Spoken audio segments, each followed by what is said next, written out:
Сябры, ну тады будем паціху распачынаць адсутнасць наших гасцёў.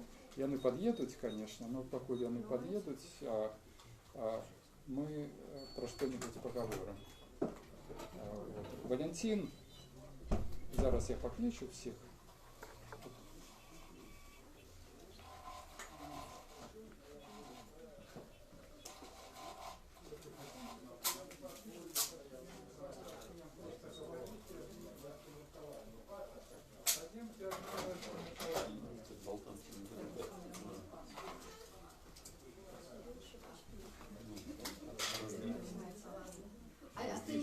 Я включил, так.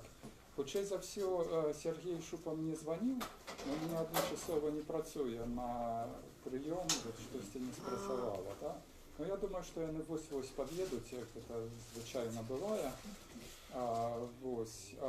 Тады сёння у нас чарговае спатканне нашего клуба коллегиумовского. Это не работа, это для нас адпачынак, як бы прыемнасць мыслення. Мы звычайна збіраемся по пятніцах і пачынаем, абмяркоўваем ты альбо іншыя кнігі, падзеі, як бы людзей, якія запрашаем. Ну і вот сёння у нас сустрэча с Міленкам Йоргавічам, які вчора вже прэзентаваў сваю кнігу у сне Гоголя. Ну а сёння мусіць завітаць до нас.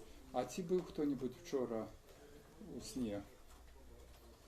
Міленка быў тут, А, вчора? А в сне Гоголя таксама быў? Ложился, что прийде. Ні, так, Паша. Я ж не Гоголя зараз спитувала, і не казали, що був там. Ні, був, так. І була гэта самая, была справаздача на Свободе, где Максимюк написал про 10 мемов, там нейкіх меркаванняў, якія вось як бы... Хто прочитал книжку, может быть, каб уявлять? Раз, 4 человеки. В процессе 5. Паша, а ты прочитал книгу? С текстом знакомый, подавайте руку. Я не лечу, Я что погорталась. Ну, что ж погортали? Першая... Что ж не помню, не с нуля. Ну, вот это важно. Першая наконт усходней... За 10 хвилин расскажи про Голливуд. Так, ну, это такая, скажем, ироничная, конечно, зараз я погляджу. Значит, про Голливуд. Насамрэч тут два пласта иронии. Одна ирония постмодернистская, другая ирония постколониальная. Ну, из постмодернистской вельмі ясно, как бы усходнеевропеец в Голливуде, это такие, как бы, здек с журналистских мемов, якими заполнены теперь, как бы, вся медиапростора, то есть людям вельмі хочется потрапить, как бы, ну, как противопамятали на 10 хвилин болей, и они придумляют, как бы, самые, ну, такие запоминальные, абсурдные часом словазлучэнні, выказванні, якія мало што значаць, але тым не менш вот, як бы, застаюцца ў памяці. Вот нібыта усходнеевропеец в Голливуде один з таких мемаў. Да? Вот, і гэта, як бы, першы пласт іроніі. Другі пласт іроніі, ну, і здаецца, што ён нічога не значыць. Другі пласт іроніі посткаланіальны, у якім аказваецца, што гэта усходнеевропеец в Голливуде все ж таки штосьці значыць. І каб патлумачыць, як бы, што ён значыць, я хочу прыгадаць одну гісторыю, якая здарылася са мной у 91-92 годзе, як бы, у Лондоне. Я быў сярод, можа быць, адной з першых камандаў, стажёраў, якія патрапілі в Лондонскі універсітэт. Вот з былога Савецкага Саюза тады, скажем, Джим Динглі нас адбіраў і запрасіў. І вот, як бы, наш супервайзер, ирландец, як бы, запросил нас, ну, литерально праз тыдзень у паб на встречу со своими ирландскими сябрами. Ну и представляючи нас своим ирландским сябрам, он кажа, что вот мои усходнеевропейские приятели. і літаральна праз хвіліну пачаў дзіка выбачацца перад всімі намі, і мы не маглі зразумець чаму, то есть што такого крыўднага ён сказаў, назвавшы нас як бы усходнееўрапейскімі прыяцелямі.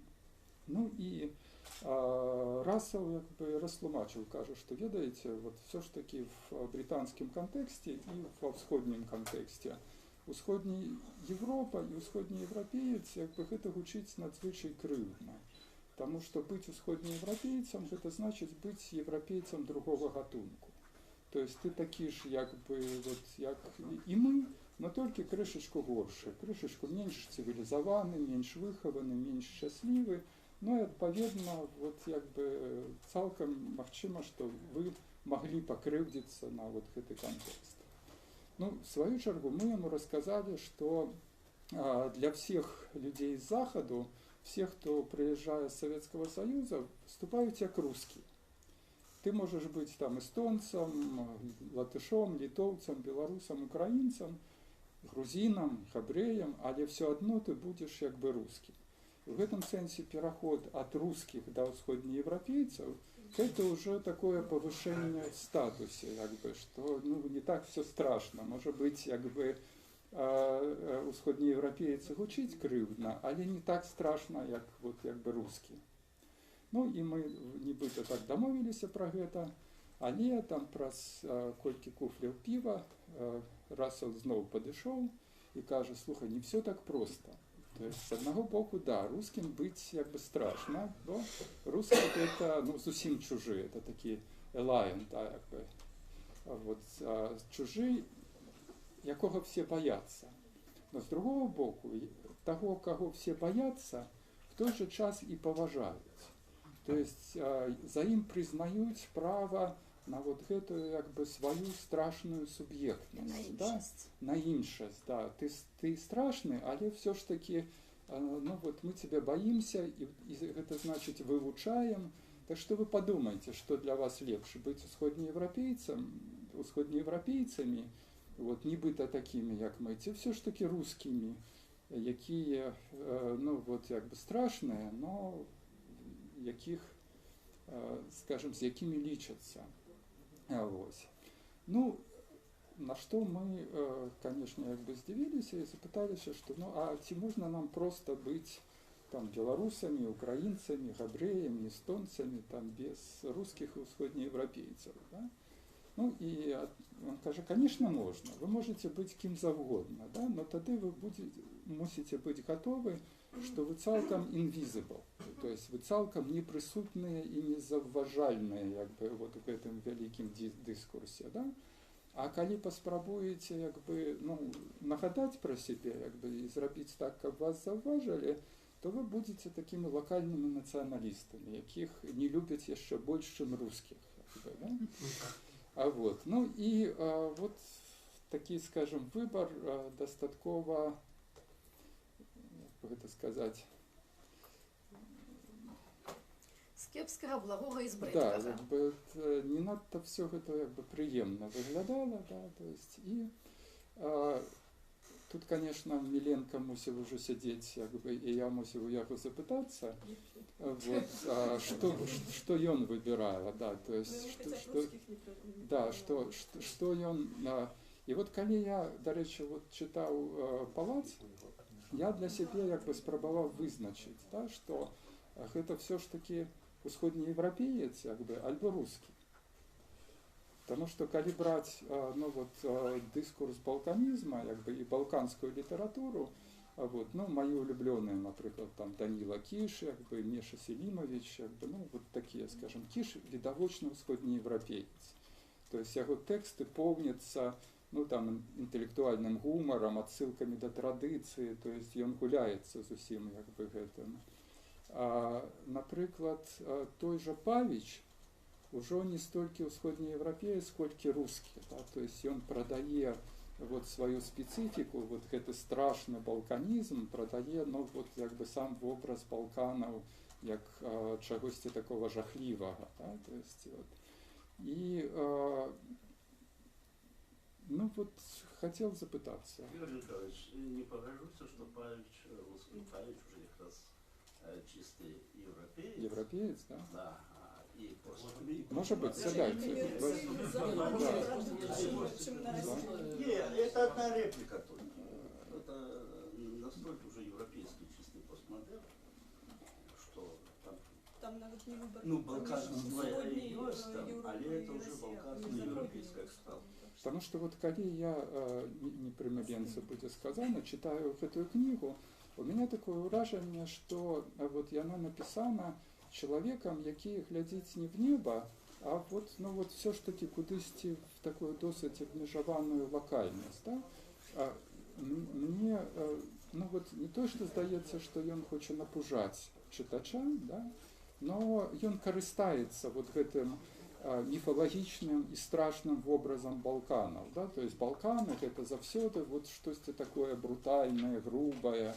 Як бы мы-то разумеем, памятаючы там і пра Павіча, і пра як бы Кіша, скажем, што не заўсёды, да? А той же Селімавіч, як бы Дэрвіш смерці, якая фантастычна прыгожая гісторыя, і якая кніга як бы абсалютна празрыстая, ну вот як бы такі суфізм чысты, да? То есть, ну вот тут вот я читаю гэтую прозу, и я разумею, что я этот текст уже 1000 разов читал. И что вот это вот и называется там эксплуатация страшного дискурса там балканизма, ну вот на якую абсолютно классно купляются там европейские читачи. Вот. И чему вот усходнеевропеец в Голливуде, потому что вот это вот как бы чистый Голливуд.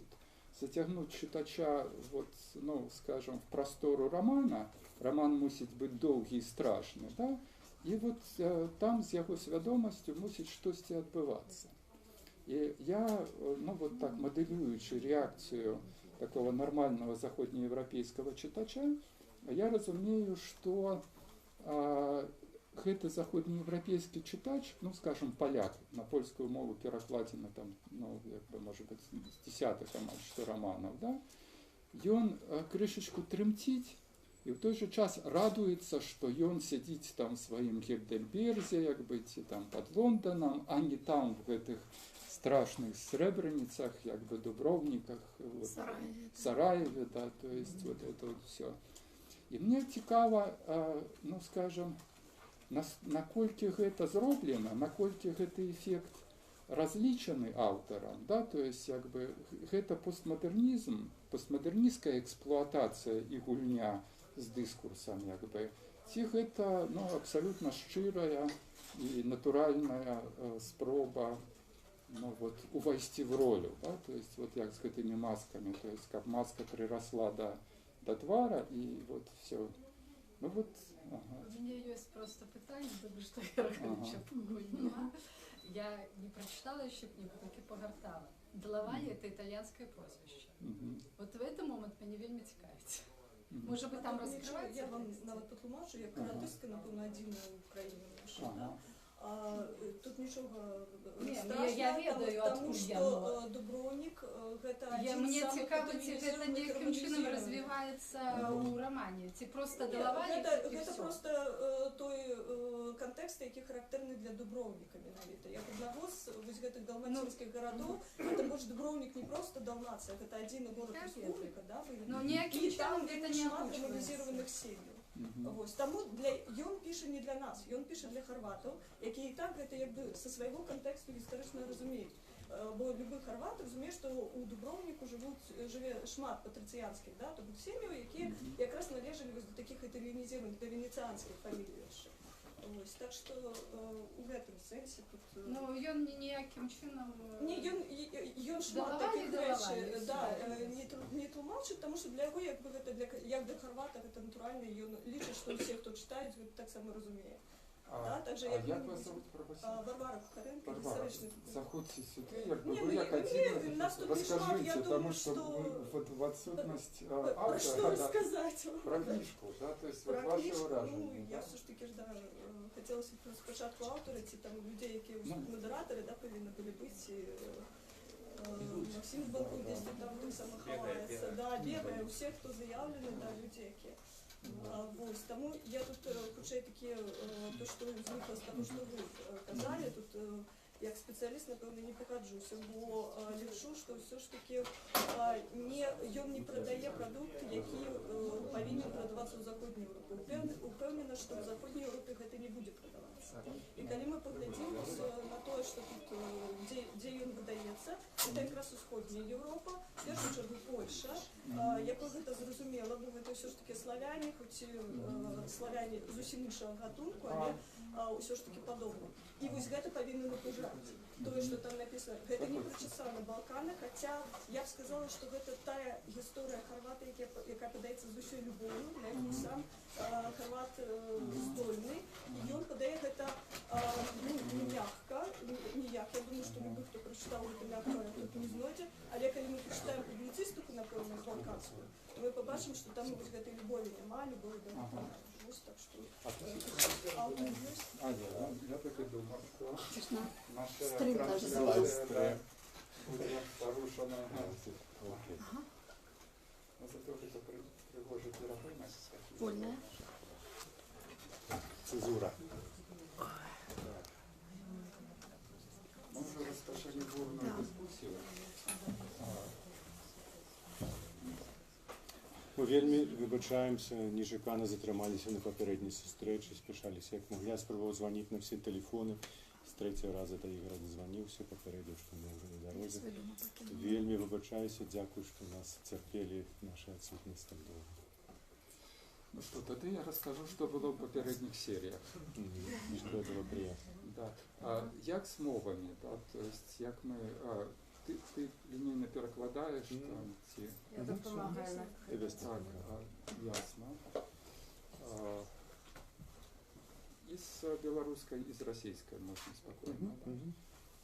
Ну, чудовно. Що було в попередніх серіях? Що, тлумачили назву, чому східноєвропієць в Голлівуді, що тут якби два пласта іронії. Одна з тих зустрічей Істочна Європа. Одна постмодернистская, другая постколониальная. Две иронии постмодернистские, постколониальные.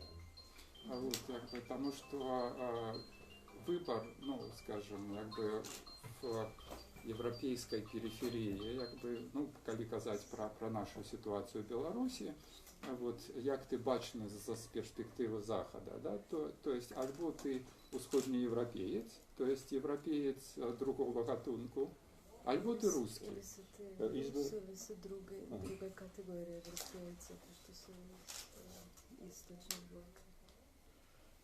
Избор так, или с Источной Европы, или с Рус.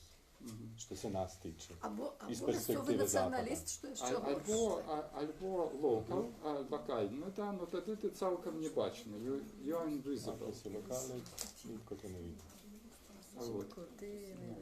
І відповідно ми почали розважати. Сам проект вот, якби, літератури вашої, ті потрапляє во Східну Європу,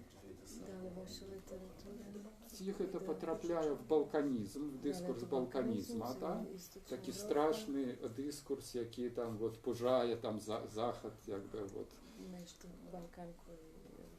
Альбо это чистая локальность. То есть альбо это вот, ну, скажем, то, что застається нельзя без репрезентации в оголе. И моя версия была, что это все ж таки балканизм.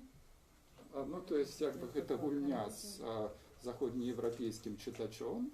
Але меня поправили, Варвара, як хорватистка, как бы, и знавця, сказала, что ни в яким разе, что это все ж таки локальный дискурс. З любов'ю передати до своєї родини, не просто напужати, а познайомити з тим, що є, але мастацьки працювати, пригоже. І я скончила якраз на тим, що люба публіцистика, яка буде тим же самим темам присвячена, вона буде нашмат більш жорстка, нашмат більш така кривава. А тут ми ще бачимо пригоже і бачимо з різних боків, то, що автор якраз спробує подати ситуацію, почути не тільки хорватську лінію, але там сербську, боснійську і всі, які зустрічаються. Ну і моє перше питання, тоді ваша версія. Третья версия, что это просто пишется для себя, так, як самому хочеться, і абсолютно без уліку на то, хто і коли і де це буде читати. Znači, Lilja, da želiš da ostale upoznaju Hrvatsku sa svih tih strana ili da pišeš zbog sebe? Ovako, nekoliko stvari. Nekoliko rečem. Prvo, molio bih vode ako ima vode. По-перше, я хотел попросить воды, коли есть. Есть вода.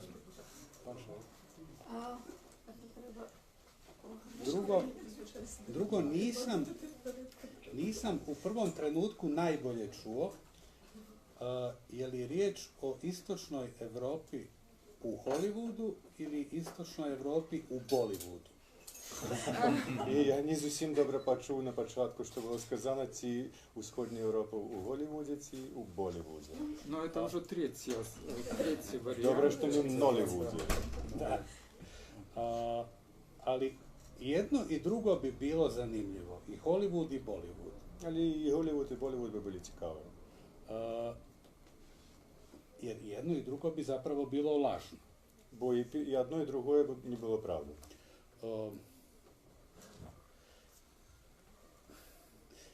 Ja nemam ništa protiv Balkana sve do trenutka kad mi se Balkan u pitanju spomene. Я нічого не маю супроти Балкану аж до того моменту, коли мені Балкан згадають у самому питанні. Čim mi se u pitanju spomene, ja imam potrebu da se branim. Як тільки у питаннях згадується Балкан, я відчуваю одразу потребу боронити себе.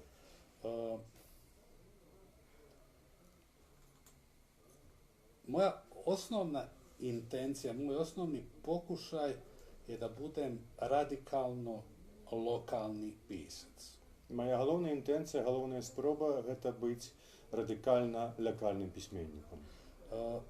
Dakle, da se bavim jednom ulicom na svijetu, Так що, якби я займався тільки одною вулицею на світі, jednom porodicom na svijetu одною сім'єю в світі i jednom osobom na і svijetu. одною особою на світі. Ja zaista mislim da u našem slučaju jedino tako ima smisla. Я справді думаю, що в нашому випадку тільки це один має сенс. Sve drugo je zapravo uzaludan pokušaj da se branimo od onog od čega se ne možemo odbraniti. Все остальне – це така даремна спроба боронитися від того, чого не можемо оборонитися. Ne možemo se odbraniti od tuđih predrasuda, Не можемо оборонитися від ніяких чужих примхів і забобонів. a ne možemo se obraniti ni od predrasuda vlastite sredine. І не можемо так само оборонитися від забобонів з власного осереддя. Moj svijet podrazumijeva jednu vrstu predrasuda, vaš svijet podrazumijeva drugu vrstu predrasuda. Мой світ підрозуміває один вид забобону, а ваш світ – некий інший вид забобону. I jedno i drugo je, čini mi se, užasno deprimirajuće i užasno depresivno. І одно, і другое, мені здається, страшно депресивним. I čovjek se može od toga braniti jedino književnošću i lokalnošću. І чоловік може боронитися від цього тільки літературою і локальністю. Pogotovo što je lokalnost zapravo jedna podcijenjena, a važna tačka bilo koje književnosti. Тим більше, що локальність – це недооцінений і вельми важний пункт любої літератури. Ja mislim da pisci koji nisu lokalni pisci, da su sumnjivi pisci i da su zapravo loši pisci. Я думаю, що письменники, які не є локальними письменниками, вони сумнівні письменники і, насамреч, древні письменники.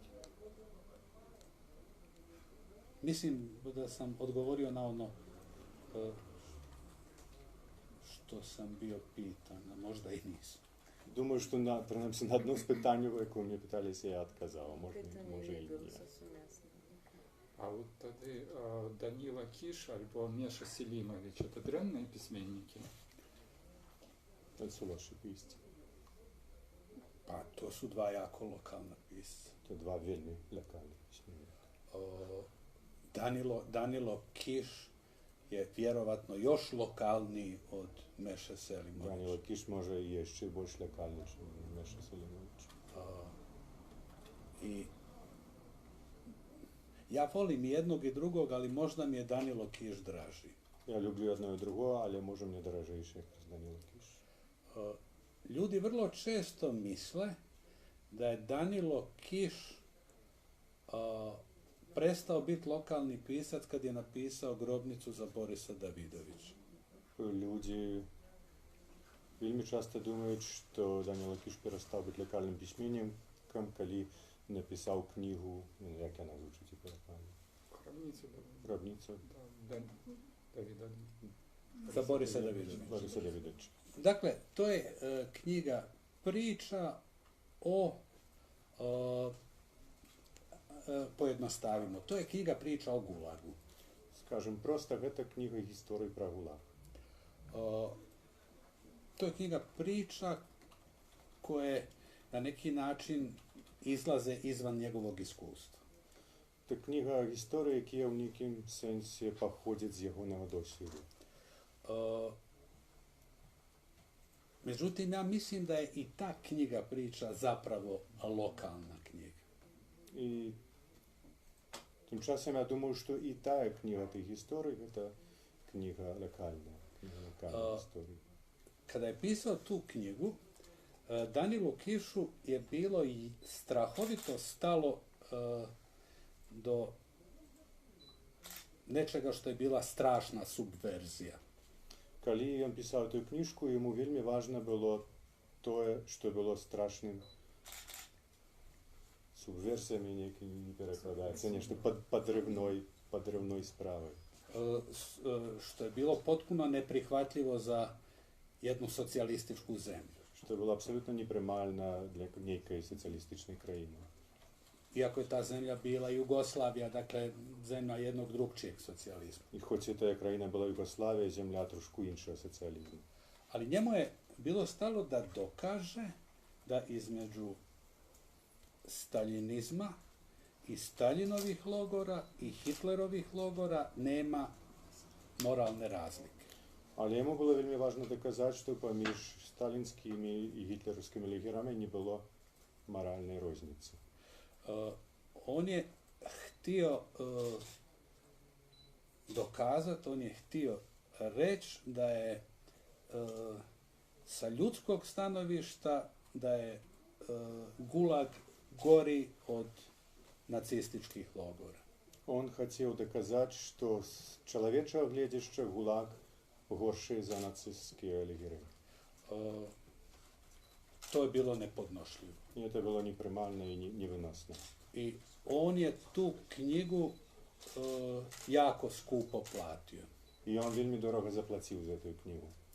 Na neki način ta knjiga je njega ubila. U nekim sensu ta knjiga jeho zabila. I ta knjiga je i u tom smislu savršeno lokalna.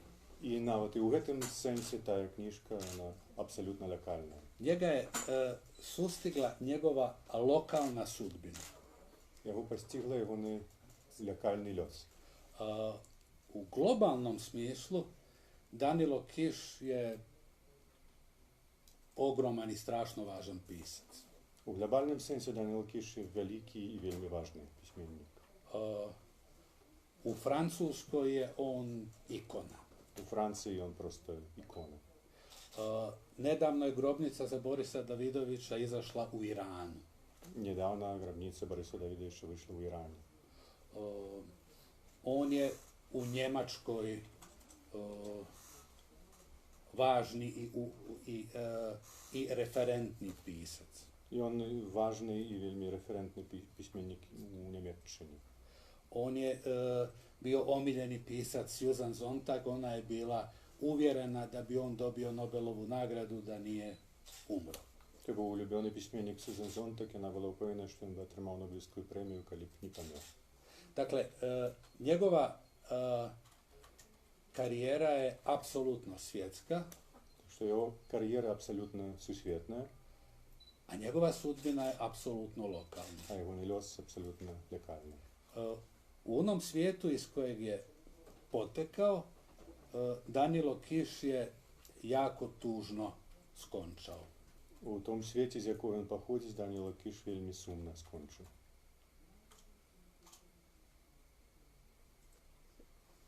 Дякую. Далі. Я хочу запитатися у Сергія, перш-наперш.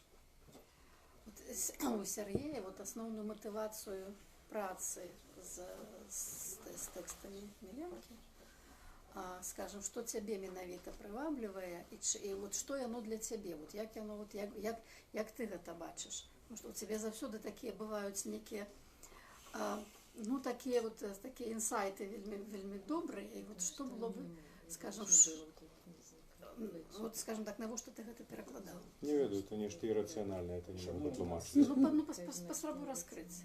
Чаму у нас ніводнага Данілы Кіша і 3 Гергавіча далі? Я не ведаю. Игорь, мы друковали. Я пам'ятаю, так. Я не читав і тих. У мене ввогуле моє коло читання вельми випадкове і вельми несистематичне. Я не прочитав вельми важні книги, які читали всі. Починаючи, самі ведаєте, як якої, не буду тут повторатися в цьому місці. Але читаю ніяких абсолютно дивних, нечеканих, про які я тут, може, включно Миленки, який читав все і ведає все, може ніхто і не чув. И мне вельми несистематично вот это, потому мне тяжко сказать, я не выбирал, просто вот я что натрапил, я не шукал далее. Я спробовал читать, скажем, Павича, и я вам скажу, что ничего страшнейшего я в жизни не читал. Вот, я бы просто, ну я не ведаю. А як тебе пайшов Ореховий палац? Это была первая книжка, яку я прочитал на хорватской мове, так что тут есть некий момент первого кохання. І я дійшов, після я вернувся. Тому що зараз, коли я збирався перекласти, це не була та книжка, яку я збирався перекласти. Я збирався перекласти іншу, Gloria in Excelsis. Про це можна довго розказувати. Там я сутикнувся з проблемою, що там одна з 3 ліній, там 3 такі лінії йдуть, які в кінці сходяться в одно, і вона відбувається в 18 столітті у францишканському монастирі, а францишканці у Боснії – це нечто вельми особлива з'ява, і до якої Миленко має некий свій особистий дочинення. І там треба було просто стилізувати мову під, скажімо так, старобілоруську мову.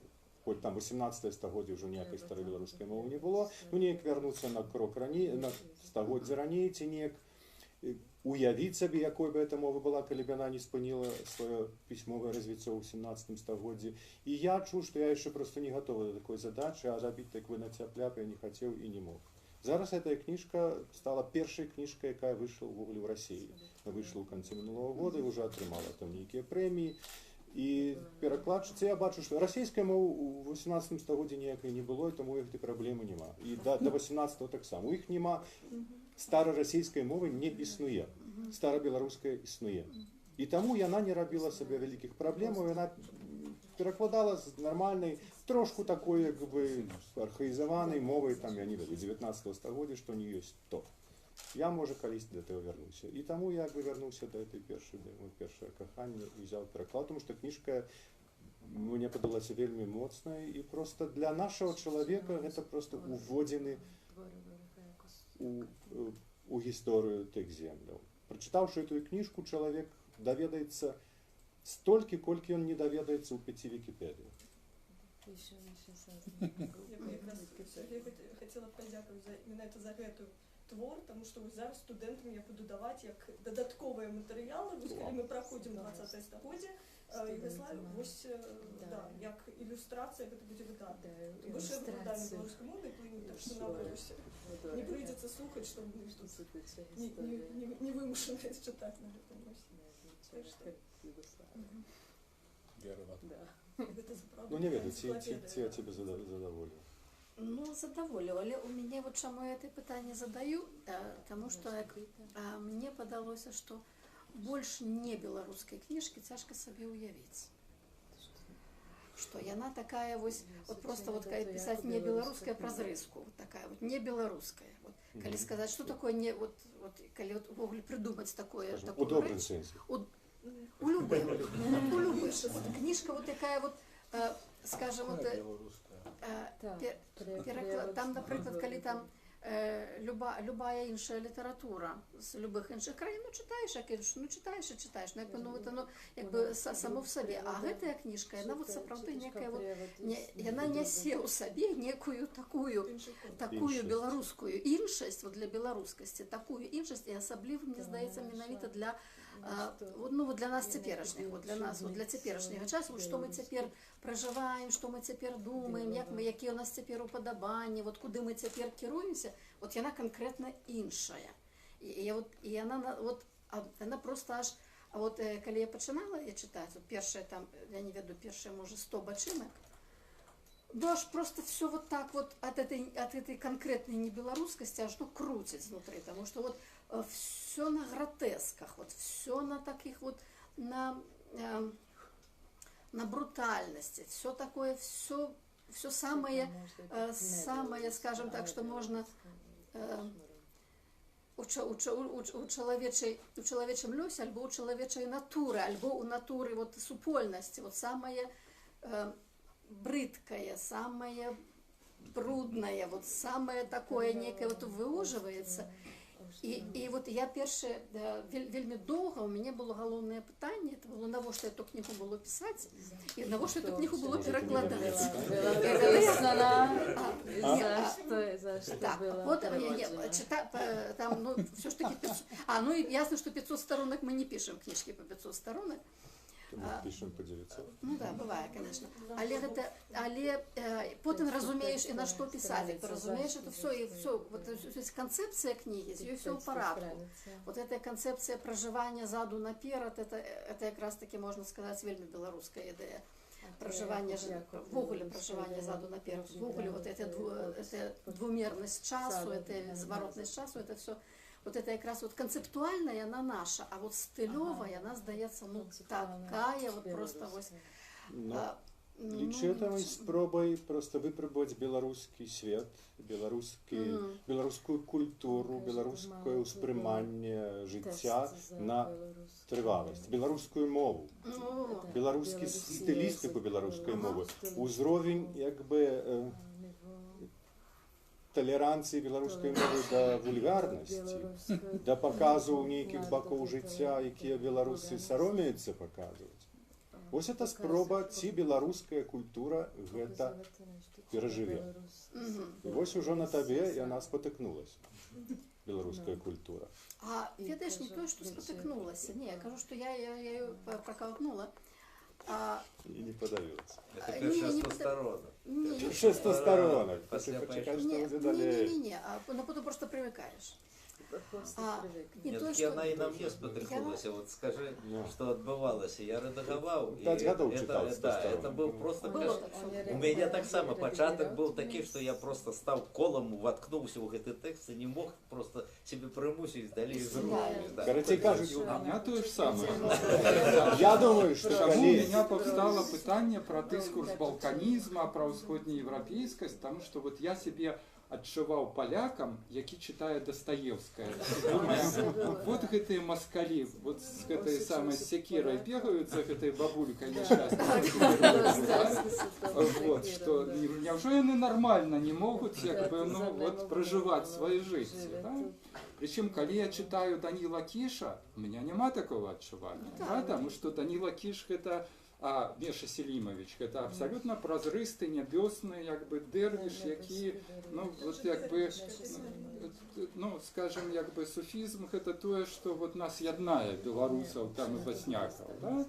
А Ореховый палац, это нейкая страшная багна, в якую тебе затягивают, ты упираешься, и не хочется туда просто залазить. І это так само повстає питання, навошта мене туди тягнуть? Яку історію, і хто розказує з гэтого хтонічного світу? Так, от питання. За що ти його написав? За що ти написав цю книгу? ovako,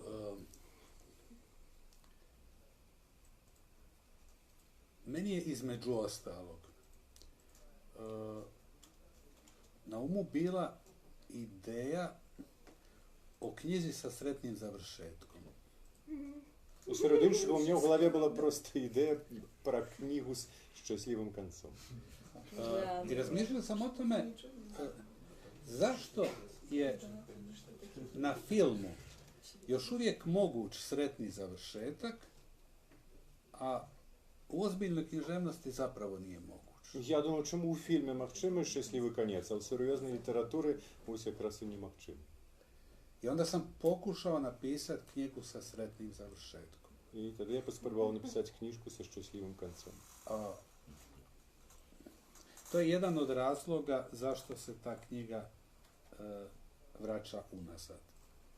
Та одна з тих причин, чому у книжці події відбуваються задом наперед. Jer je zapravo to način da knjiga ima sretni završetak. Бо якраз гэта якби той спосіб, з допомогою якого книжку можна скончити щасливим концом. Sljedeća stvar. Književnost ne služi da bilo koga utješi. Другая реч, література не служить для того, щоб кого-нибудь сутешити. Književnost ne služi da svijet učini ljepšim. Література не для того, щоб зробити світ лепшим. Literatura ne smije biti dekorativna. Література не повинна бути декоративною. Ono što je meni na početku bilo važno jest početi priču na najbrutalniji način, ali je početi s nečim što je potpuno stvarno. І тому на початку у мене була ідея почати цей роман самим брутальним способом, і при гэтым, каб яно було нечим абсолютно реальним і реалістичним. Bilo mi je stalo do toga... Udalost. Bilo mi je stalo do toga dijelom iz književnih razloga, a dijelom iz životnih razloga. І мені було це важливо частково з причин літературних, а частково з причин життєвих. Naime, dijelom zbog rata, dijelom zbog privatnih i porodičnih okolnosti, ja sam u desetljeću koje je prethodilo toj knjizi živio samu brutalnost. Reč o tim, što z причины войны, з причины семейных обставин, 10 годов до написания этой книжки жил у полной брутальности.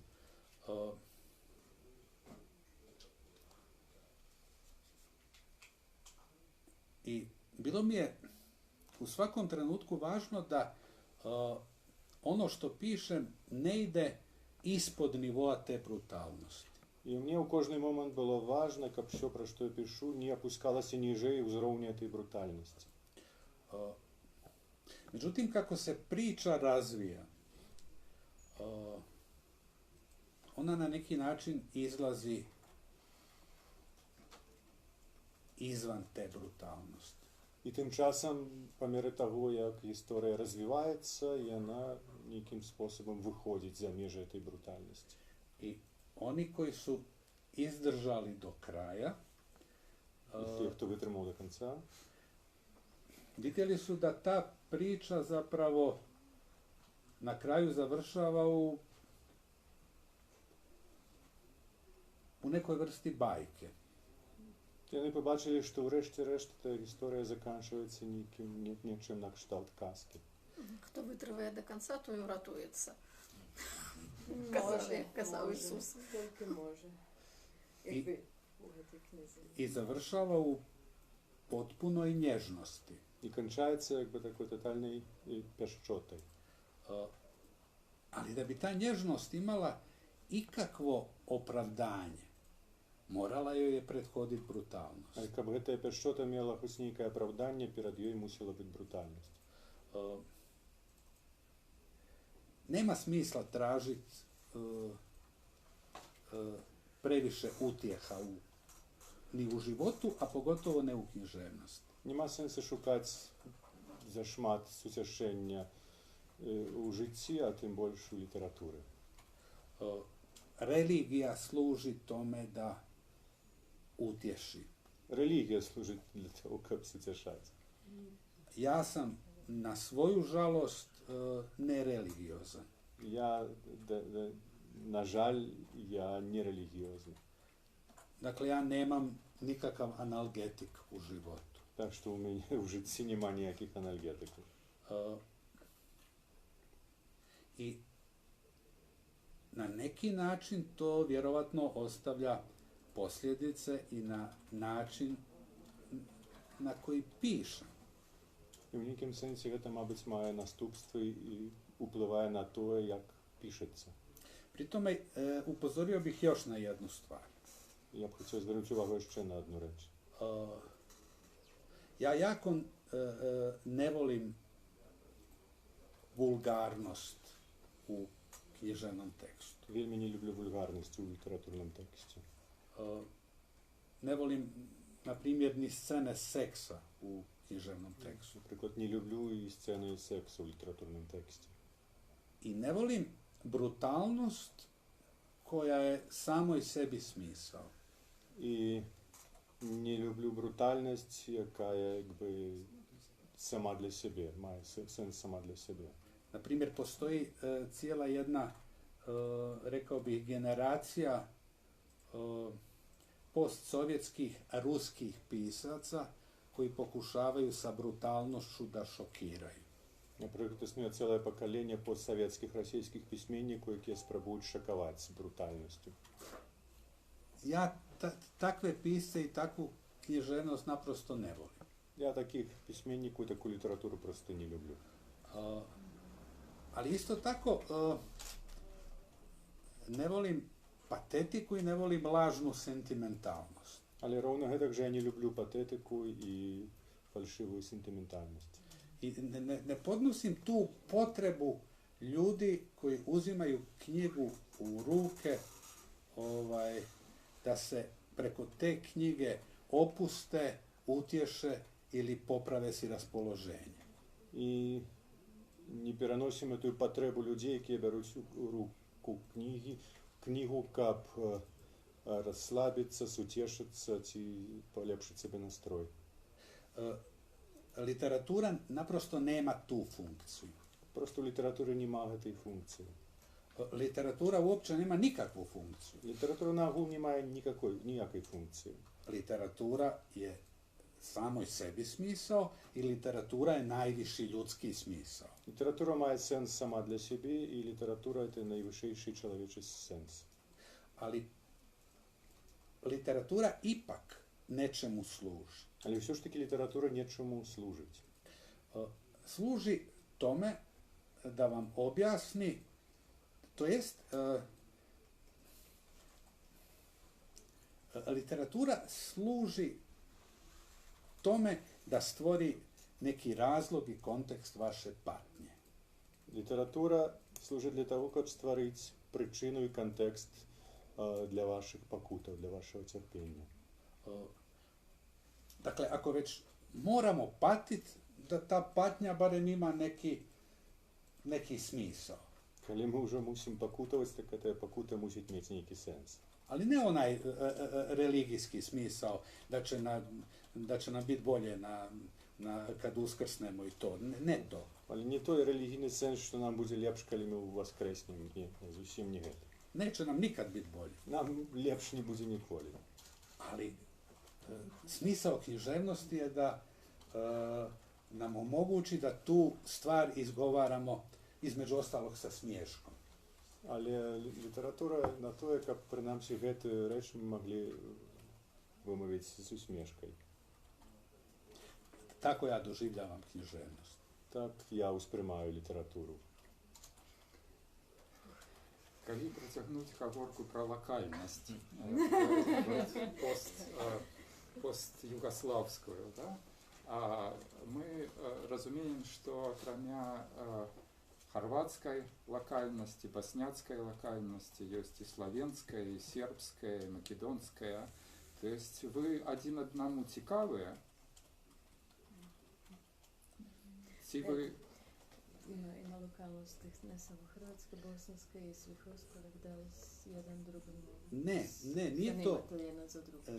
Nije to ni jedna od tih lokalnosti. Da ste vi zanimljivi. Ці ви цікаві, ці ви якби... Jedni drugima.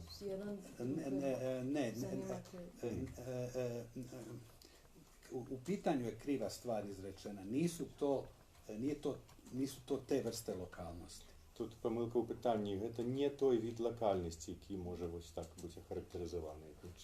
Moja lokalnost nema nikakve veze sa Hrvatskom. Моя локальність з Хорватії немає ніякого, до Хорватії немає ніякої сувязі з Хорватією. I nikakve veze ni sa Bosnom. І з Боснії ніякої сувязі. A pogotovo nema nikakve veze sa Srbijom. А тим більше з Сербією. A ni sa Slovenijom, Makedonijom i Crnom Gorom. Moja lokalnost je samo moja lokalnost. Моя локальність – це тільки моя локальність.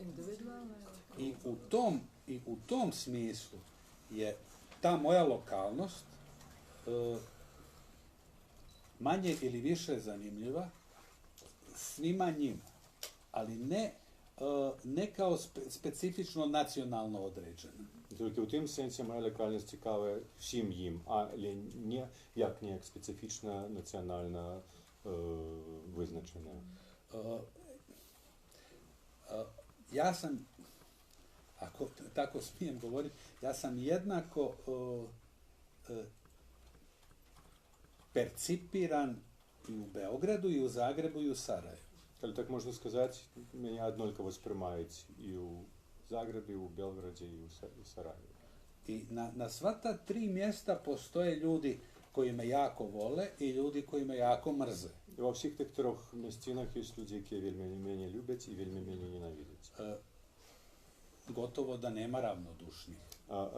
Обиякових амаль нема.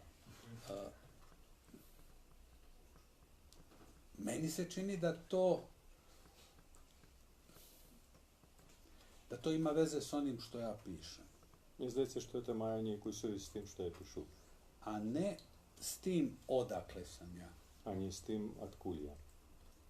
Переформулюю питання. Коли російські літератори, ці видавці приїжджають у Білорусь і починають питатися про білоруську літературу, і ми спробуємо там вести ніяку розмову, так? Тобто ми видатно розуміємо, що ми для їх не існуємо. І що це неіснування, воно має абсолютно колоніальний характер. Pričamo, mi razumijemo što za njih mi Bjelorusi kao ne postojimo. Яны тлумачаць, што вы для нас пачнеце існаваць толькі тады, калі вас придумаюць для сябе немцы. Вот калі нямецкія выдаўцы пачнуць вас друкаваць в Зуркамсе, да? Вот тады вы пачнеце таму вот все гэтыя размовы, што я сам чалавека, у якога ёсць літаратурны агент, прабачце, я не поверю вам, што вы вот сам по сабе nešto jeste, inače da sami o sebe niste ništa.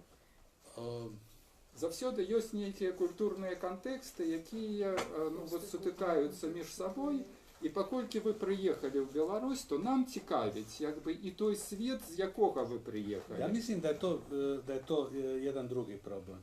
Я думаю, що проблеми тут у іншому.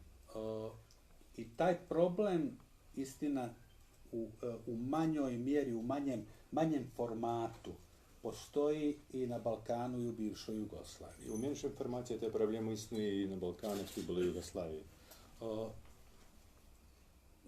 I bez obzira na to što je u manjem formatu i tamo se taj problem strašno dramatično doživljava. Не глядячи на те, що і у меншому форматі, там я усприймаю вельми трагічно. Ali ja na taj problem malo drugčije gledam. Ali ja гляжу на проблему трошку інакше. Kada je književnost u pitanju i kada je kultura u pitanju, a tu govorim strogo samo o kulturi i književnosti i ni o čemu drugom. veći problem, zapravo teže je biti Rus nego Bjelorus. Я тут говорю только про культуру и литературу. В этом сенсе якби тяжей быть российцем, чем белорусом. Ovo što ste vi meni opisivali kao rusku reakciju na Bjeloruse. То, что вы мне описывали как российскую реакцию на белорусов, meni se čini da je to zapravo reakcija budale. Мне здається, что это просто реакция дурня. Дурня.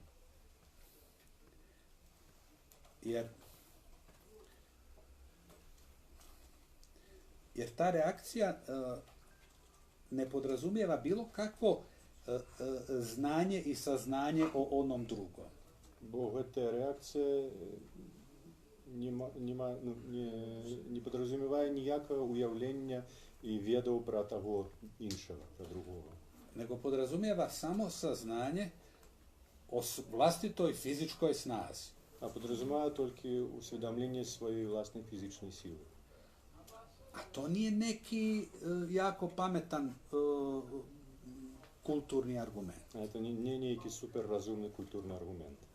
I zapravo je koliko god bilo bolnije, lakše je biti pripadnik maloga naroda nego pripadnik velikog naroda. І як би часом це не було болюче, легше бути представником, належить маленькому народу, чим належить великому народу. Jer kada ste pripadnik velikog naroda, u riziku ste da budete velika budala. Коли ви представник великого народу, ви ризикуєте бути великим дурнем. A kada ste pripadnik malog naroda, onda ste obično mala budala. А коли ви належите маленькому народу, то, звичайно, ви маленький дурень. I obično će vaša budalaština škoditi samo vama. І, звичайно, ваша дурость буде шкодити тільки вам. To je, čini mi se, u moralnom smislu podnošljivija stvar. І мені здається, що в моральному сенсі це реч, яку легче перенести. I mislim da tu ima još nešto što je od toga važnije. Але є тут nešto što je важніше за це. Kada ste Bjelorus, vi imate bjelorusku književnost i kulturu. Коли ви білорус, ви маєте білоруську літературу і культуру. I u isto vrijeme imate rusku književnost i kulturu. І разом з тим ви маєте і російську літературу і культуру.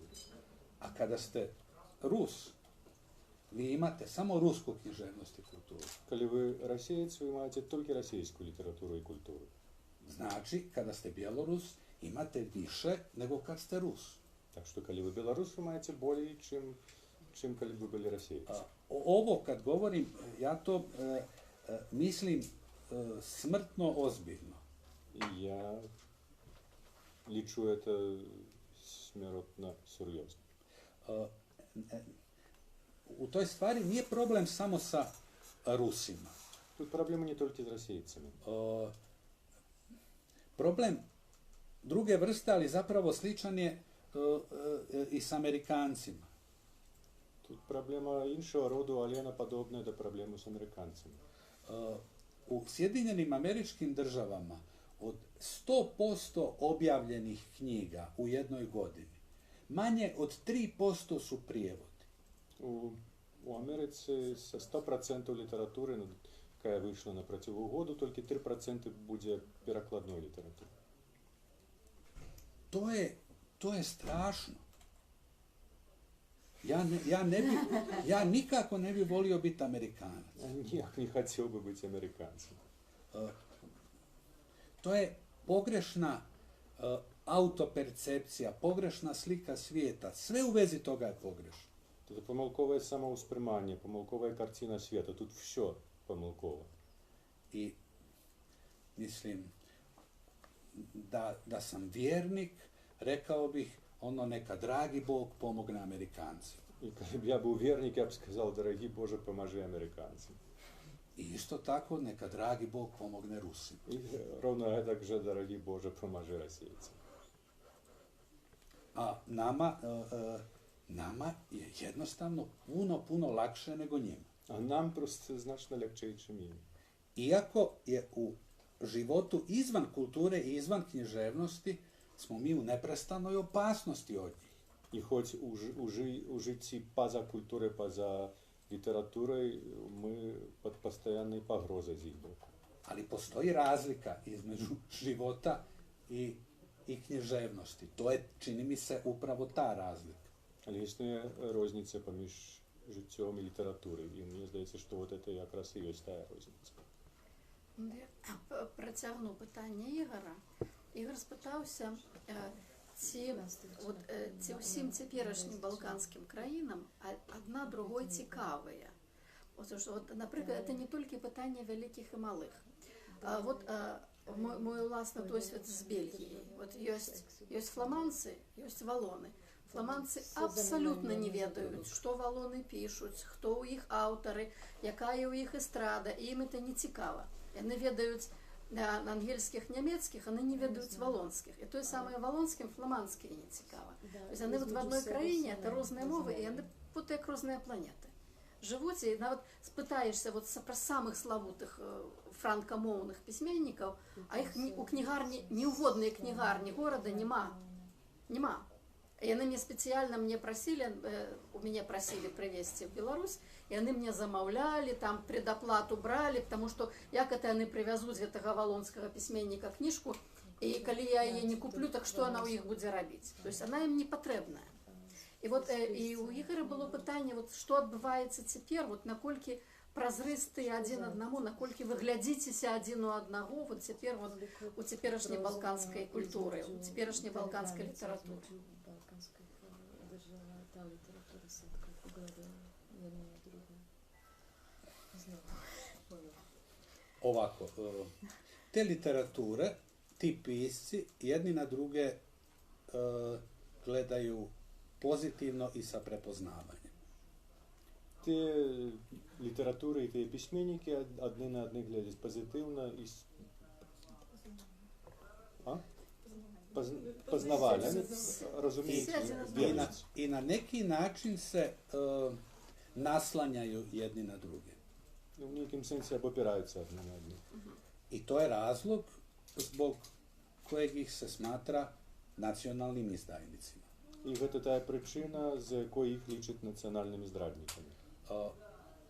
Ali literatura umire bez te vrste izdaje. Але література би померла без такого роду зради. Bjeloruska literatura ne može postojati u otporu prema ruskoj literaturi. Білоруська література не може існувати у супротиві російської літератури. Hrvatska literatura ne može postojati u otporu prema srpskoj literaturi. Hrvatska література не може існувати у супротиві до српської літератури.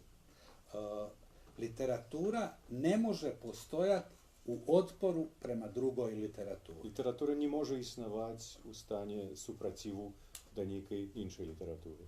Jezik ne može postojati u otporu prema drugom jeziku. Мова не може існувати у супротиві некої іншої мови. Jedino na šta jezik ima pravo jest da stvara vlastitu literaturu. Єдине, на що має право мова, це створити свою власну літературу. Jezik se brani literaturom, a ne puškama i topovima.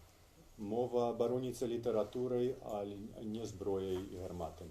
I tu je jednostavno razlika između političkog gledanja na svijet i kulturnog i književnog gledanja na svijet. І в этом розниця поміж політичним поглядом на світ і літературним, культурним поглядом на світ. Da ste nekog hrvatskog nacionalista pitali danas za Danila Kiša, on bi vam hladno odgovorio da ga Danilo Kiš ne zanima jer je on srpski pisac. Коли б некого hrvatskog націоналіста запиталися, що він думає про Данілу Кіша, він би сказав, що він його не цікавить, тому що він сербський письменник. A ja na tako nešto nemam razuman odgovor. А я на нечто такое не маю просто разумний отказ. Jedino što bi ja mogao učiniti je da tom čovjeku razbijem glavu ili da ga polijem ovom vodom. Адзінае, што мог зрабіць, это разбіць такому чоловіку голову або абліць його гэтай вадой.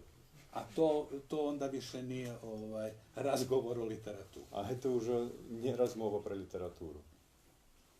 Ну, вучыць так досыць страшна, таму што у нас знайсці чалавека, які бы сказаў, што яго не цікавіць які-небудзь там расійскі ці польскі ці украінскі пісьменнік.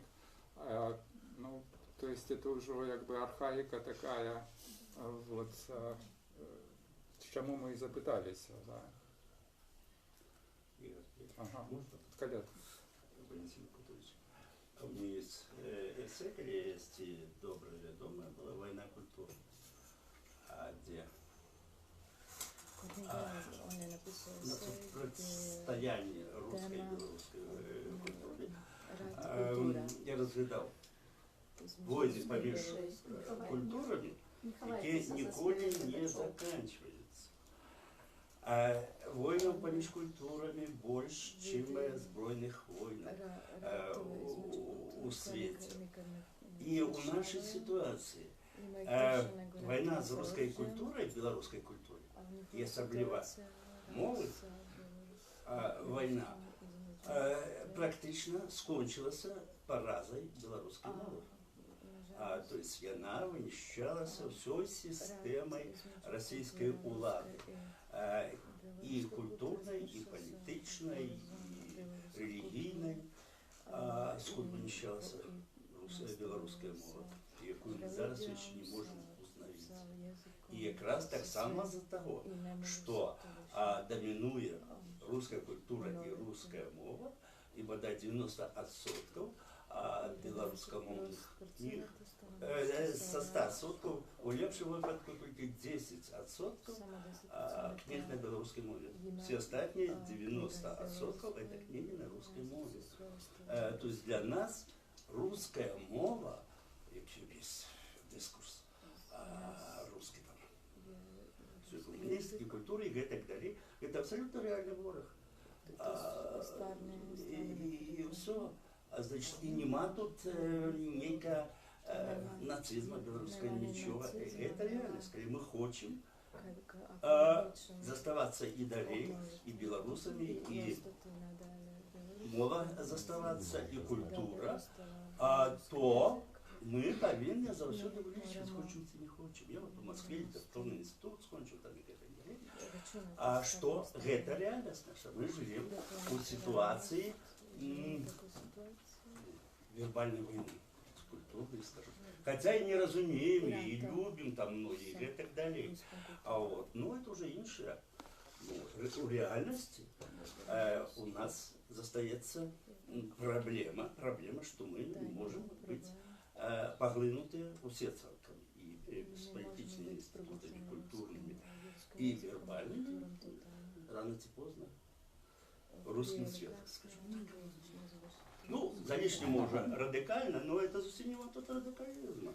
Міленка, адзіная репліка, што гэта гаворыць якраз у вашай тэрміналогіі здраднік, постмадэрніст і абсалютны, ну вот касмапаліт, і мысляр, і філосаф, і то есть все, что вы говорите. Миленко так само сказал, что Данила Киша не будет читать национальный фанатик. Я да? знаю. Это Просто я не могу поверить, что это сказал Валентин Васильевич. Да. Я про это эссе там год уже 25, в разных книжках и так далее, по-разному про это говорю. Потому что это реальность. И забывается на них. Інша річ, як от жити у стані війни. А от як на Донбасі війна, да, а русские з українцями як живуть. Прикладно то же самое у нас. Моего времени, натурально. Так, яке питання? Питання є? Это уже реплика. Это констатация. Это реплика, яка задовжилась, скажем так. Это ударка. Може, ще є питання, репліки, Кирила, скажи. Алексей Ластовский. Просто запомнился у вашей книги один такий сказ, такий вельми болючий, про то, что у нас, ну, мається на увазі на Балканах, резня яна даруецца вельмі хутка, але ніколі не забываецца. Я правильно передав? Так? Кланяться, упрашивать, никак не забывать. Ось, і мені ось питання про будучиню Балкан, ну, або ваша регіонна місцевості. Ці є можливість вийти з цього кола, от коли люди режуть один другого по яких предметах, етнічних, релігійних, національних. Ну, ці може бути нечто ліпше, ці, наприклад, той, що зараз такий європейський проєкт, долучение до Евросоюза, Шенген, это то, что может быть тянуть с болота, ці, может быть, шукать выйти там у неким, ну, знову ж, может быть, у локальности, о доходе от таких огульных категорий, надавания им приоритетов.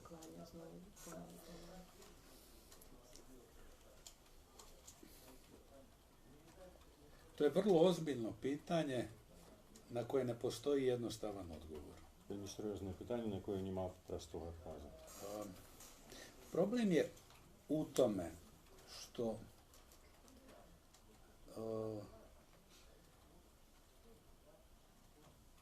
je povijest Balkana paradoksalna.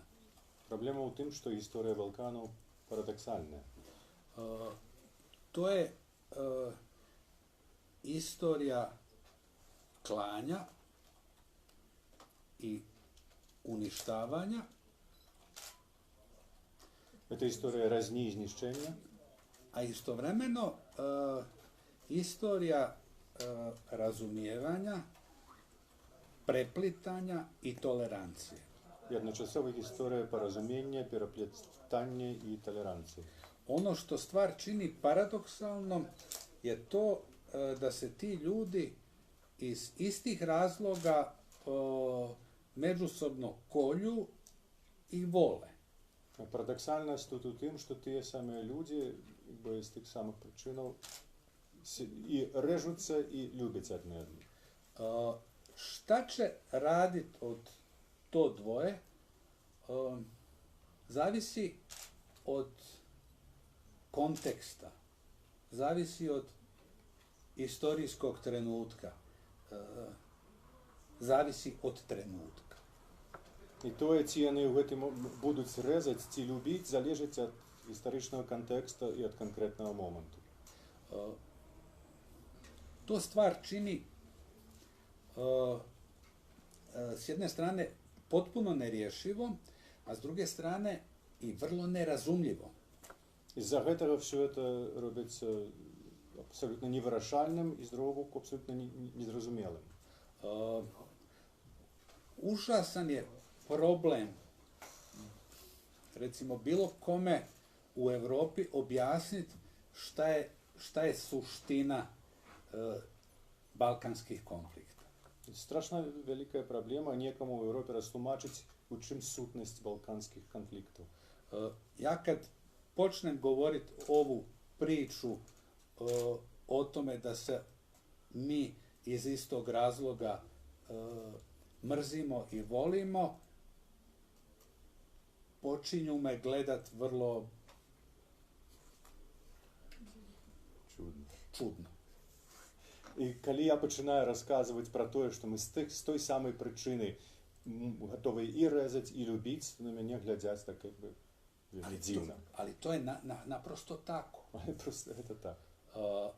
Da li je moguće da se stvari na Balkanu počnu događati na sretniji način? Ці махчима, капи речі на Балканах почали відбуватися ніяк більш щасливо? Vjerovatno je moguće. Махчимо. Може і махчимо.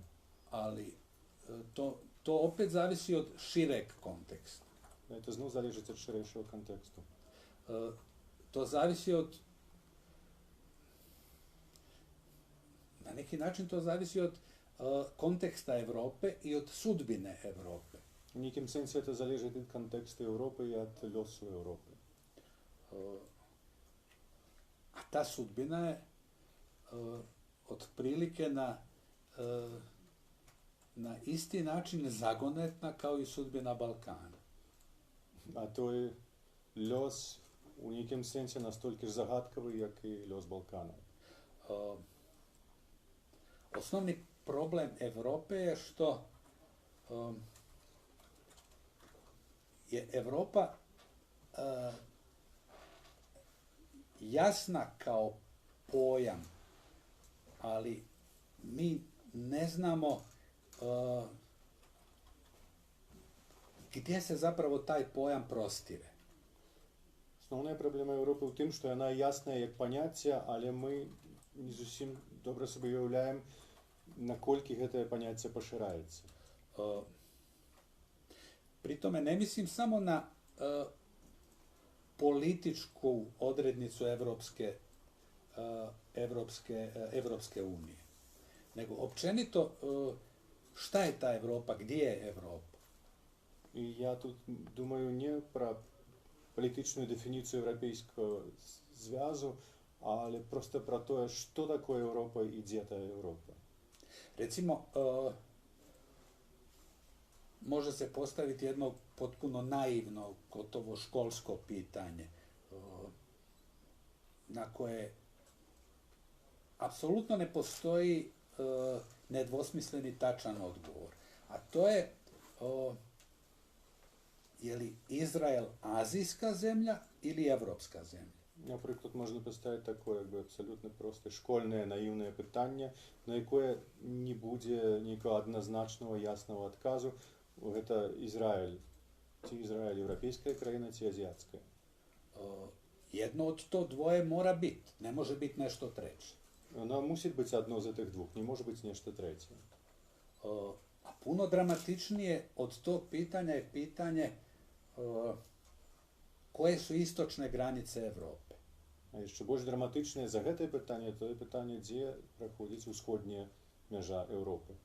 To je recimo pitanje koje si niko nikad nije ozbiljno usudio se postaviti. Це питання, яке ніхто ніколи ще не наважився серйозно задати. Jer to pitanje dramatizira našu zajedničku evropsku kulturu. Це питання драматизує нашу супольну європейську культуру. To pitanje nas plaši. Це питання нас полохає. Jer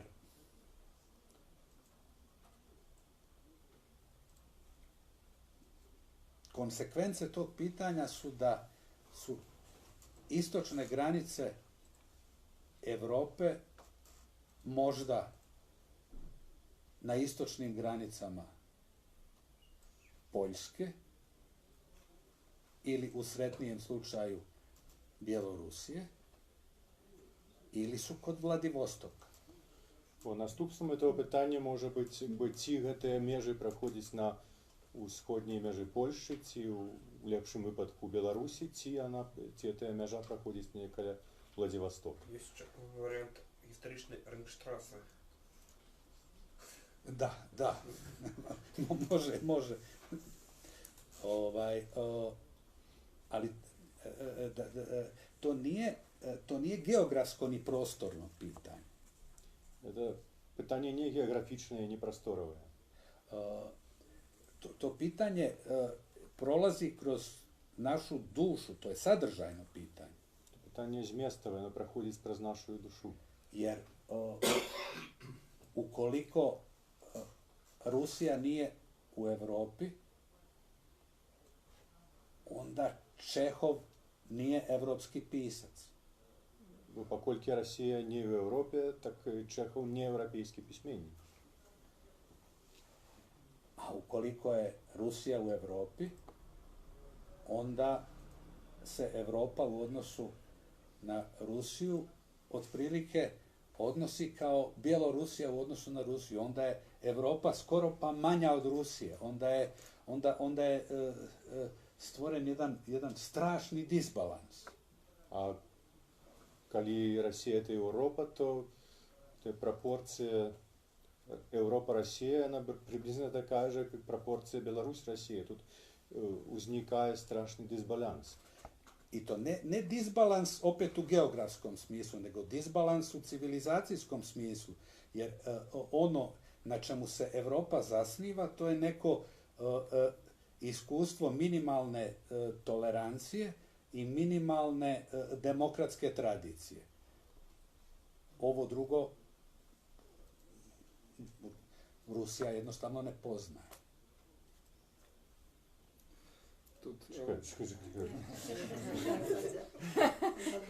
І тут дисбаланс не географічний, а дисбаланс, перш за все, цивілізаційний, бо лічить, що Європа заснована як мінімально на толеранції і на некій демократичній традиції, так тут це другое просто в дочиненні до Росії немагчимо собі уявити. Onda se cijeli projekt Evrope, cijela ideja Evrope nekako dovodi u pitanje. I tada просто cijela ideja Europe просто stavlja pod pitanje. A opet s druge strane, kako je moguća Evropa bez Rusije? A s drugog boku, jak mahčima je Evropa bez Rusije? Nije mahčima je. Isto kao što je potpuno neprihvatljivo ucjenjivati Ukrajince, Bjeloruse, Gruzice, Armence, ucjenjivati ih činjenicu iz Europe zato što su oni neka ruska crta interesa. Ну и так же само несправедливо они шантажевать белорусов, украинцев, грузинов, говорить тем, что они некие частка России и тем самым просто выкидать их из Европы. Dakle, Evropa je... Akudović. За Веронику Акудович. Бегче уже. За Веронику Акудович. За Веронику Сколько часу? Мы не перебольшиваем наши... Нет, мы еще не перебольшиваем. Не перебольшиваем. А какие у нас лимиты? Никаких? Не, ну, лимиты чисто физичные, просто кольки люди. Мы уже годину говорим. Так. Да, мы можем полторы спокойно. Тогда питання про Європу. Наші глядачі задають питання там про Центральну Європу, про Середню Європу і Кундеру, про эту утопію. Ці щось важне для вас, якби, от ідея Центральної Європи як найбільшої різноманітності в межах найменшої простору. Ja mislim da je Centralna Europa, da je pojam Centralne Europe služi tome da se utješe ljudi iz Istočne Europe. Думаю, понятие Центральной Европы иснует для того, как утешить людей из Исходней Европы. Centralna Europa je izmišljena da bi se Česi dobro osjećali. Центральная Европа выдумана для того, как Чехи добро себя отчували. A osim Čeha i Poljaci, Hrvati, Mađari i tako dalje. А про Чехов и поляки, и мадяры, и хорваты и так далее. Ну, белорусам так само подобается. Isto se sviđa. Ja sam uvjeren da i Bjelorusi misle da su u Centralnoj Europi. Ja думаю, što Bjelorusi upevnjeni što i oni tak sama naleže do Centralne Europe. Ali hoću reći, pojam Centralna Europa je samo ljepši način da se kaže Istočna Europa. Ja думаю, što je to просто ljepši способ сказать Усходня Европа.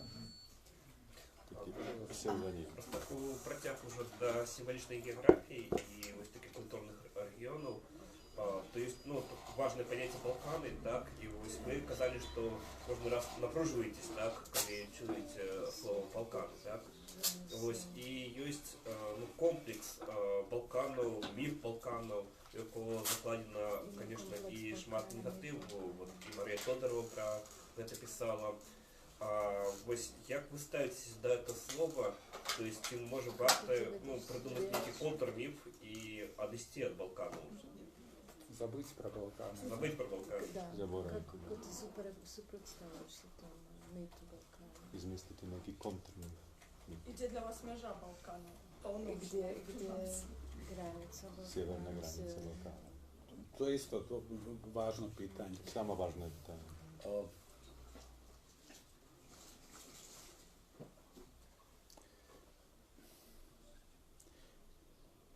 Ja zapravo najviše volim o Balkanu mislit i ništa o njemu ne govorit.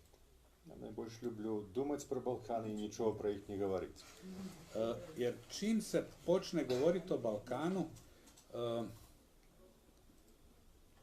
ja nužno osjećam otpor prema govorenju o tome. Jak только починаю говорить про Балкан, я отчуваю некий просто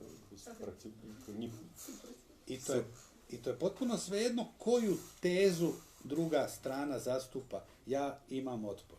I jaку тезу то якби другий бок якби не брав, говорячи про Балкани, я якби внутрішньо супротивляюся їм. Dakle, ukoliko riječ Balkan koristite kao uvredu, ja sam uvrijeđen. І коли слово Балкан ви вживаєте як образу, я ображуюся. A ukoliko ju koristite na suprotan način, kao pohvalu, ja imam potrebu da vas upozorim da je Balkan nešto odvratno. А коли ви говорите про Балкани, хочете нечто позитивне сказати, а Балкани як похвалу, то у меня возникает желание переконать вас, что Балкан это нечто вельми агидное. Nekako mi se čini da bi o Balkanu najpametnije bilo razmišljati kao o mjestu tradicionalne južne granice istoka i zapada. Мне здається, що найрозумніше було б якби Балкан уявляти собі як самий південний пункт межі поміж Усходом і Заходом. Balkan je ono mjesto gdje se graniče Otomanska imperija i Venecija. Балкан это то место, где межуют Османская империя и Венеция. Na neki način je Balkan južna slika ovih ovdje krajeva. В неким сенсе Балканы это паўдзённы адбітак tutejších krajů. S tim da je Balkan imao puno više sreće nego ovi ovdje krajevi. S tim što Balkani imeli značno bolje šťastia i udače čim tutejšie kraji. Balkanski svjetovi su u određenom smislu uspjeli preživjeti do danas. Balkanskие su svijeti переважно zdolili dožiti do sjónja.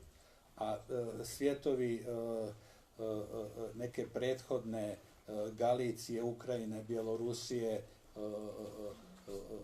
baltičkih zemalja su nestali, zbrisani. A neke su svijeti u Galiciji, u Bjelorusiji, u Litvi, u baltijskih krajina prosto znikli, bili stjerti stvari zemlje. To su krvave zemlje. Это krvave zemlje.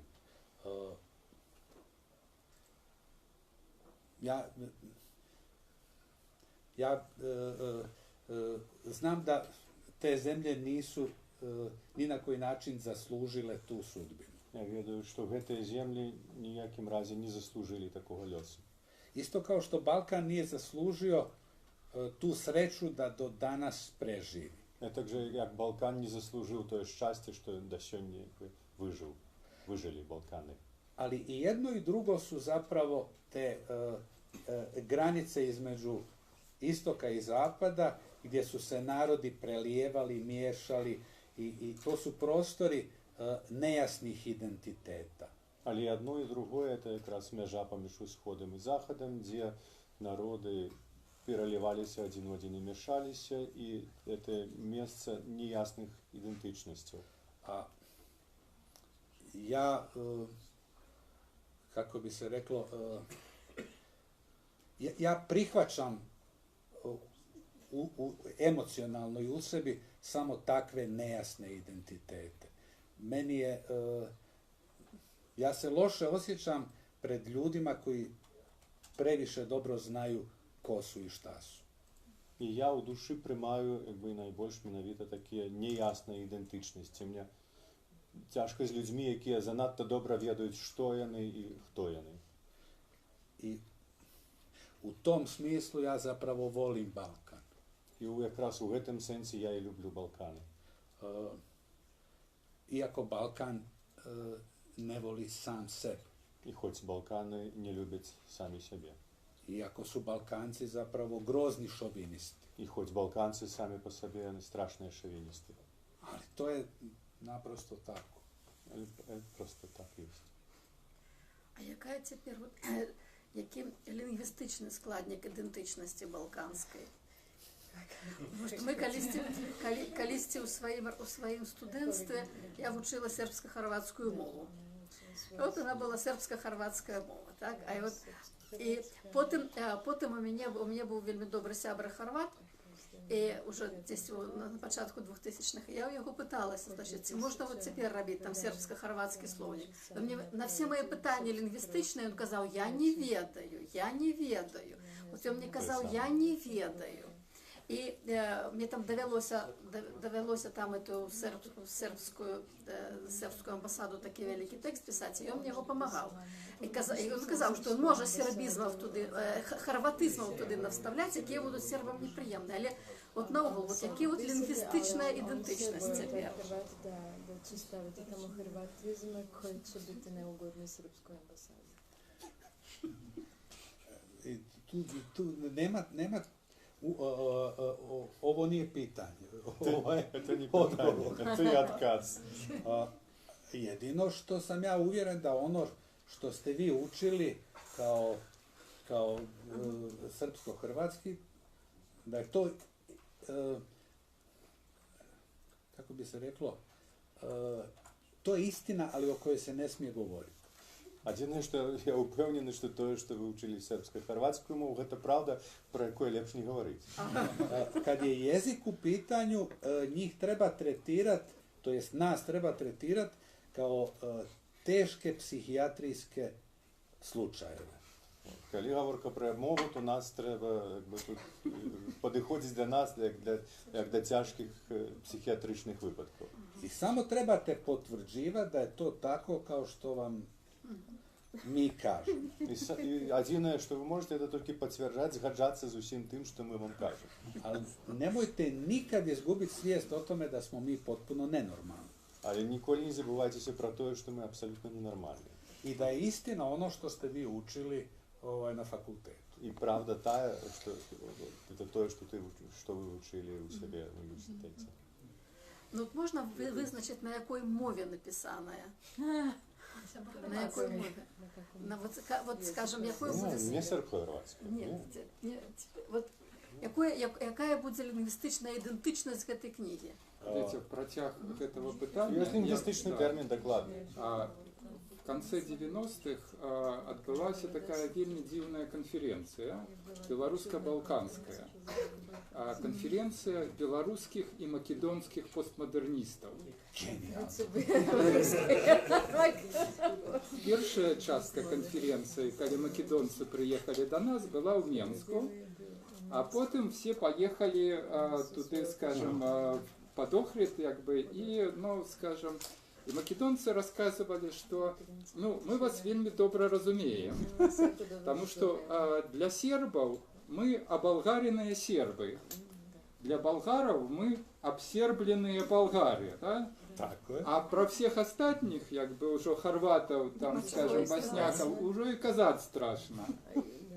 Вот, это на конце мовов.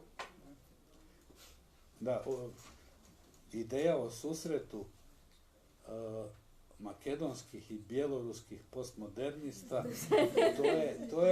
to je ideja za latinoamerički, za roman latinoameričkog magijskog realizma. Ideja про зустрічу білоруських і македонських постмодерністів – це просто ідея для латиноамериканського магічного реалізму. Правда. Ali da, to je tako i to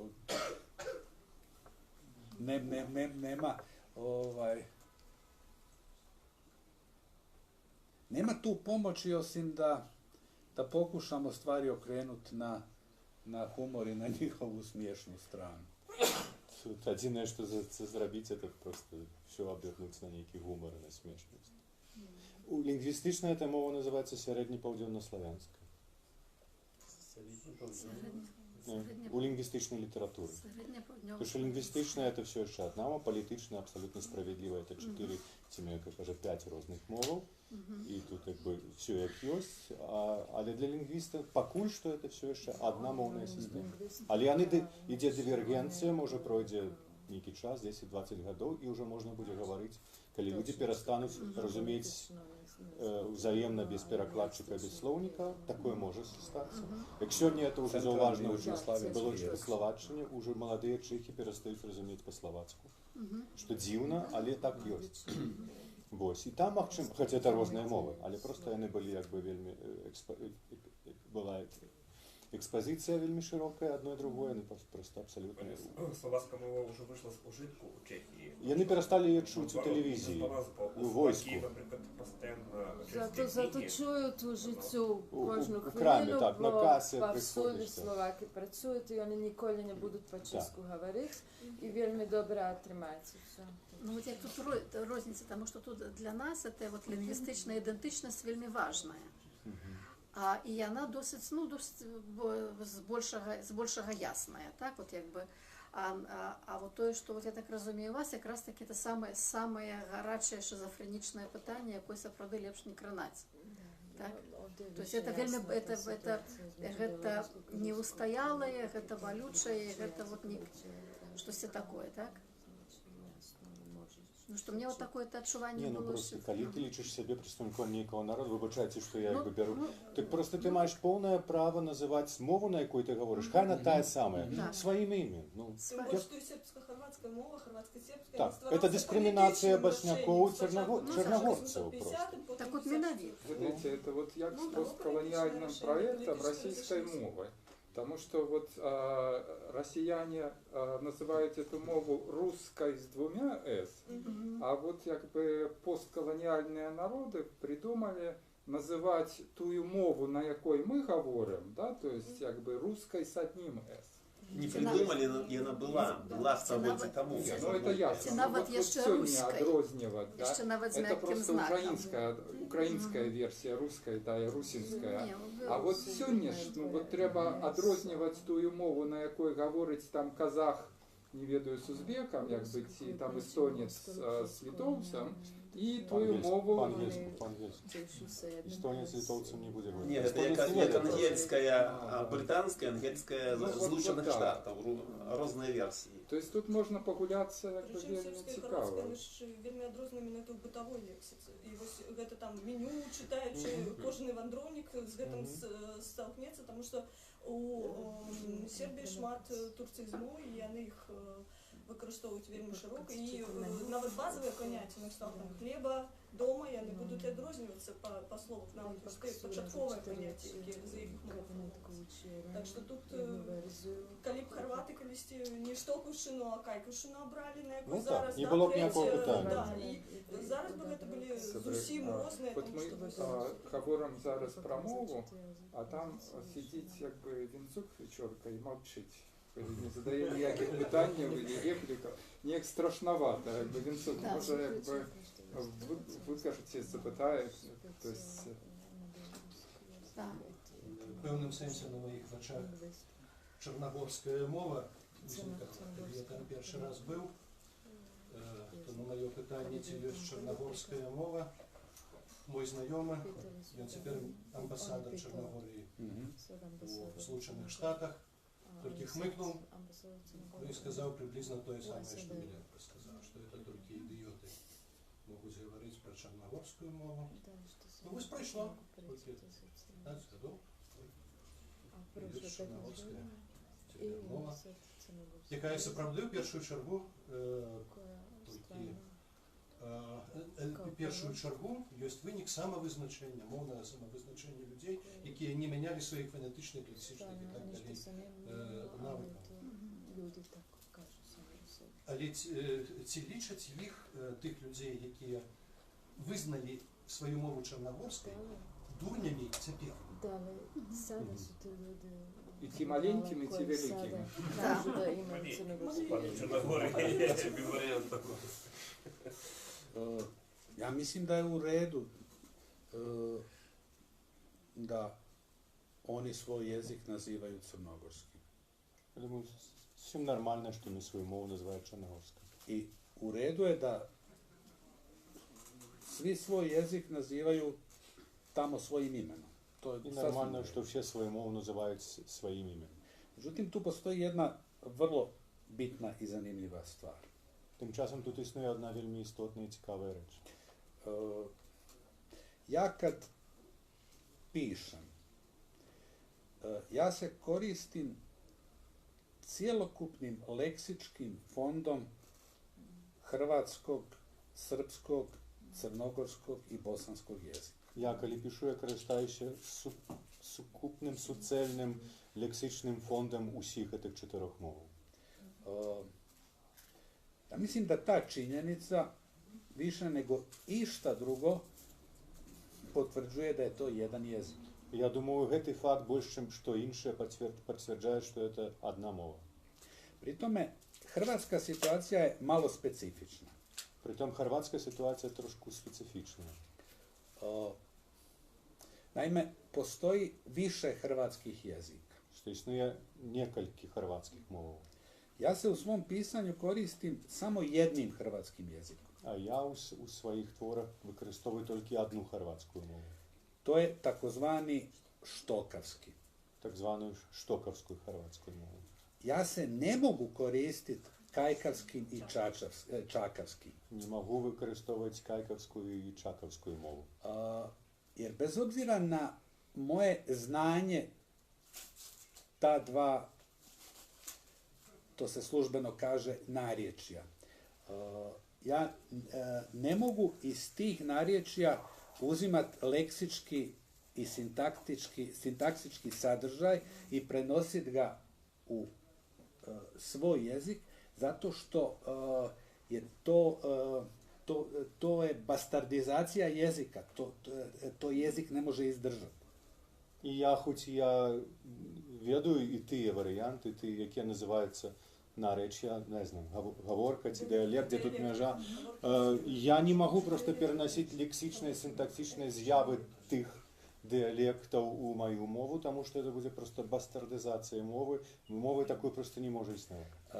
Ja mislim da upravo to potvrđuje da su čakavski i kajkavski zasebni jezici. І я думаю, це говорить про те, що чакавський і кайкавський – це просто особні мови. Ali srpski, hrvatski, crnogorski i bosanski nisu zasebni jezici. A te 4 to не jest osobne mowy. Jer se ja svim tim jezicima služim u formiranju svoga jedinstvenog autorskog jezika. І я всіми цими мовами користаюся для формування моєго унікального, свого персонального авторської мови. I pri tome ja taj jezik mogu nazvati, ako hoću, i hrvatski. І при этом я цю мову, коли хочу, можу назвати і хорватською. I taj jezik će biti hrvatski. І та мова буде хорватська. I to samo neki hrvatski lingvistički militant i terorist mi se može u tome suprotstaviti. І тільки некий хорватський лінгвістичний талібан може мені в этом супротивитися. Це вельми пригожий момент, як зараз перейти вже до неформального підписання книжок, ніяких питань. Я думаю, що... У меня апошнее питання з вашого візиту в Білорусь. Ви говорите, є жадання ще приїжджати в Білорусь? Ці вже наївся в Білорусі?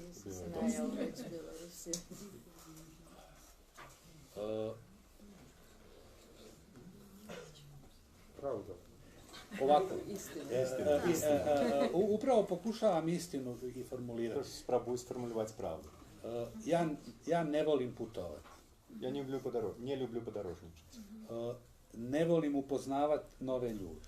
Nie lubię znajomić się z nowymi ludźmi. Ne volim se družiti ni s ljudima koje poznajem. Nie lubię osobliwie socjalizować się z ludźmi, z jakimi ja znajomy. Međutim, ja neke zemlje naprosto volim. І тим часом ніякі країни я просто люблю.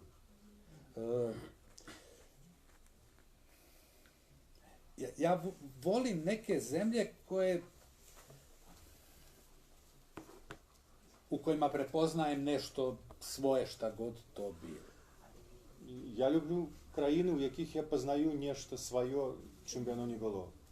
Ja volim Poljsku, volim Ukrajinu, volim Bjelorusiju. Люблю Польщу, Україну, Білорусь.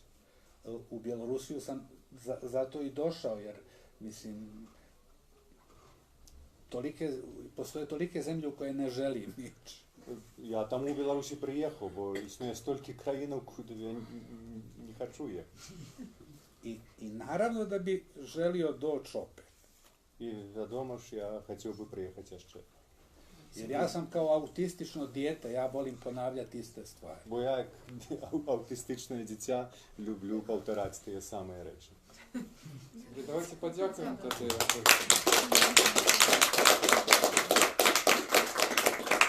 Коли хто хоче, може підписувати книжки. Да, супер. Добре, сад мало.